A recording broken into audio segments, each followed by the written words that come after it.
चलिए अब अगली खबर का रुख कर लेते हैं। खबर हरियाणा से है। यहां पर आम आदमी पार्टी से कांग्रेस का गठबंधन हो सकता है, ये एक बड़ी जानकारी निकलकर सामने आ रही है। सूत्रों के मुताबिक हरियाणा को लेकर कांग्रेस केंद्रीय चुनाव समिति की बैठक के दौरान राहुल गांधी ने प्रदेश के नेताओं से आम आदमी पार्टी के साथ गठबंधन की संभावनाओं को लेकर सवाल पूछे। कांग्रेस सूत्रों का मानना है कि राहुल गांधी हरियाणा में आम आदमी पार्टी के साथ गठबंधन चाहते हैं।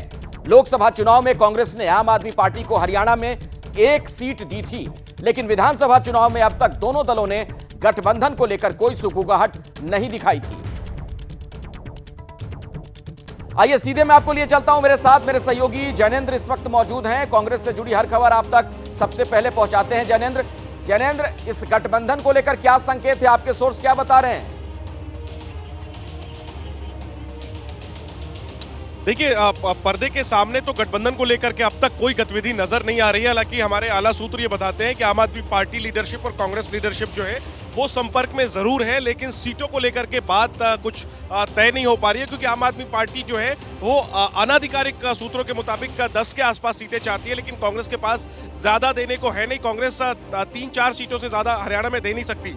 ऐसे में क्या गठबंधन होगा, एक बड़ा सवाल है। देखिए, नामांकन के लिए अब जो है वो अंतिम तारीख को 10 दिन बचे हुए हैं। क्या इतनी जल्दी गठबंधन की जो पूरी बात है वो हो जाएगी और गठबंधन हो जाएगा, ये बहुत मुश्किल लगता है। लेकिन राहुल गांधी ने कल केंद्रीय चुनाव समिति की बैठक में हरियाणा के अपने नेताओं से पूछा कि क्या आम आदमी पार्टी के साथ गठबंधन हो सकता है। कहीं ना कहीं कांग्रेस सोर्सेज ये मानते हैं कि राहुल गांधी चाहते हैं कि किसी भी सूरत में इंडिया गठबंधन के वोटों का बंटवारा ना हो, ताकि बीजेपी को किसी भी तरीके से मौका ना मिले। और यही वजह है कि राहुल गांधी ने अपने नेताओं से आम आदमी पार्टी के साथ गठबंधन की संभावनाओं को लेकर के सवाल पूछे। और राहुल के इस अंदर की बैठक में राहुल गांधी का ये कहना जो है वो उसने अब आम आदमी पार्टी के साथ कांग्रेस के संभावित गठबंधन की संभावनाओं को जन्म दे दिया है। हालांकि इसको लेकर कांग्रेस और आम आदमी पार्टी दोनों ही आधिकारिक तौर पर फिलहाल कुछ भी नहीं कह रहे। ठीक है जैनेंद्र, मैं दोबारा आपके पास लौटूं उससे पहले दर्शकों को अभी एक और बड़ी खबर बताना चाहता हूं। हरियाणा के लिए 34 उम्मीदवारों के नाम तय हो गए हैं। कांग्रेस सीईसी की बैठक में 49 सीटों पर चर्चा हुई है। 22 मौजूदा विधायकों को टिकट देने पर सहमति बन गई है। यह सूत्र हमें एक बड़ी जानकारी दे रहे हैं। 2 बार हार चुके नेता को टिकट नहीं मिलेगा, यह बात भी साफ की गई है। आज भी हरियाणा पर कांग्रेस की बैठक होगी। बची हुई 41 सीटों पर आज मंथन होगा। बुधवार को कांग्रेस की पहली लिस्ट संभव है। 34 उम्मीदवारों के नाम तय हो गए हैं।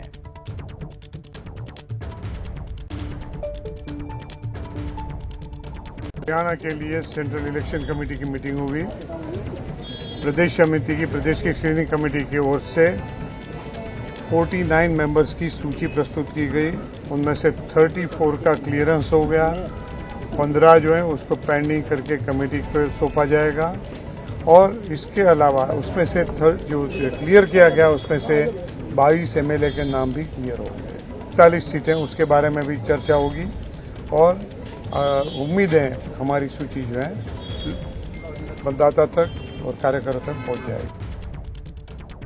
तो दीपक बावरिया खुद इस बारे में जानकारी दे रहे थे, आप तक वो पूरी जानकारी हमने पहुंचाई। जैनेंद्र हमारे साथ लगातार जुड़े हुए हैं। और जैनेंद्र, ये जो 34 उम्मीदवारों के नाम को हरी झंडी दिखाई गई है, इसमें क्या खास बात समझ में आ रही है? अगर आपको कुछ और पता चल पाया हो तो बताइए।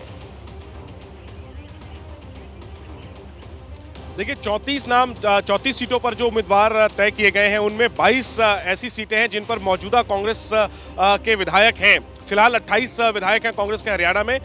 उनमें से 22 को एक बार फिर से टिकट मिल चुका है। जो 6 बच गए हैं उनमें से 3 से 4 पर विचार चल रहा है। संभव है कि 2 सीटों पर कैंडिडेट विधायकों को बदला जाए। हालांकि वो टिकट भी उनके परिवार को ही मिलने की संभावना ज्यादा नजर आ रही है। 34 में से फिलहाल 22 सीटें ऐसी हैं जहां पर कांग्रेस के फिलहाल विधायक हैं, उन्हें एक बार फिर से मौका मिला है। इसके अलावा हरियाणा कांग्रेस के प्रदेश अध्यक्ष उदय भान है, वो फिलहाल विधायक नहीं है, लेकिन उनकी जो परंपरागत सीट है होडल, एक बार फिर से वो वहां से चुनाव लड़ेंगे, उनका नाम तय हो चुका है। इसके अलावा निर्मल सिंह वरिष्ठ नेता हैं, वो अंबाला सिटी से चुनाव लड़ सकते हैं। तो इस तरीके से 22 सिटिंग और इसके अलावा 12 अन्य नामों को कुल मिलाकर 34 नामों को मुहर लगा दी गई है। जो बच गए थे नाम 49 में से कल 15 नाम लगभग उन पर कमेटी चर्चा करेगी अंदरूनी तौर पर। और आज 41 सीटों को लेकर एक बार फिर से अखिलेश चर्चा होगी शाम 6 बजे। जैनेंद्र, आप नजर बनाकर रखिए इस खबर पर। फिलहाल बहुत बहुत शुक्रिया इस जानकारी के लिए। तो ये तो कांग्रेस की बात हुई।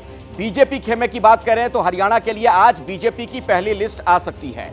कल जेपी नड्डा और अमित शाह की एक बड़ी बैठक हुई थी। हरियाणा के बड़े नेता उस बैठक में मौजूद रहे और आज ये पहली लिस्ट आ सकती है, क्योंकि प्रदेश जो जेपी नड्डा हैं, बीजेपी के अध्यक्ष हैं, वो और अमित शाह के बीच जो बैठक हुई थी उसमें हरियाणा बीजेपी के बड़े नेताओं को बुलाया गया था और उसके बाद मंथन के बाद संभव है कि आज ही पहली लिस्ट आ जाए। सीधे मैं आपको लिए चलता हूं, मेरे साथ नीरज पांडे हमारे सहयोगी मौजूद है। नीरज, आज पहली लिस्ट आ जाएगी?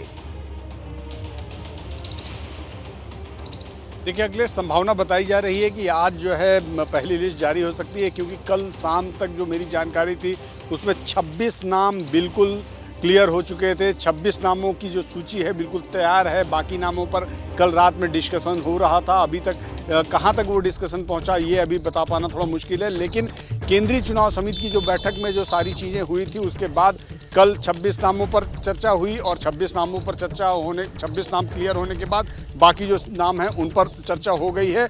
देर रात तक माना जा रहा है बाकी सारे नामों पर चर्चा पूरी हो चुकी है, क्योंकि देर रात अमित शाह और जेपी नड्डा पहले निकल गए थे। उसके बाद जो छोटी टोली थी, यानी कि राज्य की जो कोर कमेटी थी, वो लोग बैठे थे एक साथ और वो डिस्कशंस कर रहे थे। तो दरअसल अब जो तस्वीर है वो ये है कि जो केंद्रीय चुनाव समिति के दौरान प्रधानमंत्री से जो निर्देश मिले उन पर अमल किया जा रहा है, उन पर काम किया जा रहा है और माना यह जा रहा है कि अब पहली सूची कभी भी आ सकती है। जैसे ही सूची आएगी हमें बताइएगा नीरज, हम दर्शकों तक वो इंफॉर्मेशन भी पहुंचाएंगे।